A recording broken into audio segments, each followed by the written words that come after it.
Hey, how's everybody doing today? It's TJ coming at you with another episode of The New Standard, and today we're talking about what does location mean? So, what I'm talking about is where's the house located?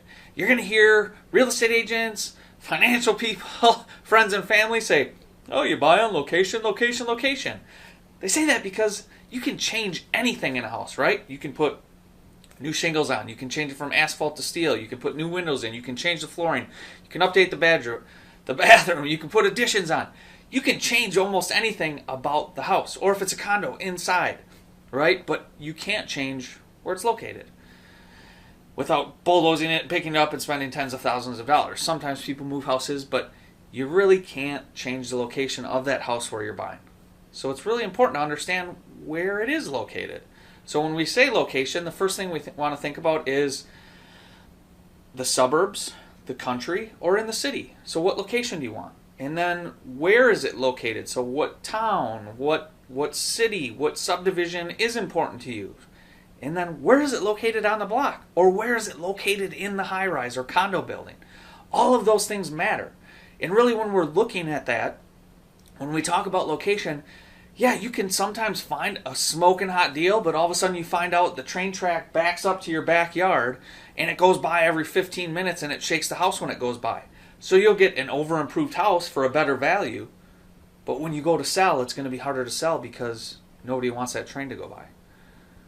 In poor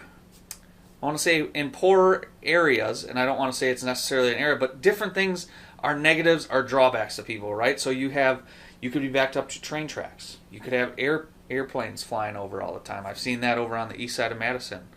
You could be closer to a bunch of commercial property. You could be by a bunch of possibly apartment buildings. Or maybe you have a single family home, but it's all around condos. So you have to factor in all these different things that determine when we say location is super important. So when you're really out buying, it's what's important to you. And at the end of the day, the biggest thing I talk about with location is it a house that you could resell easily? And if it is, it's probably in a good location and somebody else will want it.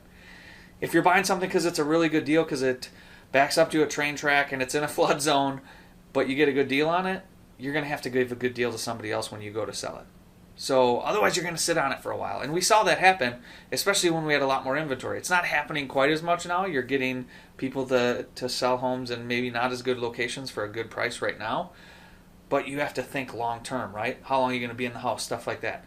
If you buy somewhere that location's great, you're probably going to have an easy time getting rid of it. If it's your forever home though and it's out 20 miles in the country and nothing's nearby, but that's what you love, that's great. You know you're going to be there a long time. But just know when you go to sell that buying pool is a lot smaller. Don't forget to raise your standard, and we'll talk to you soon.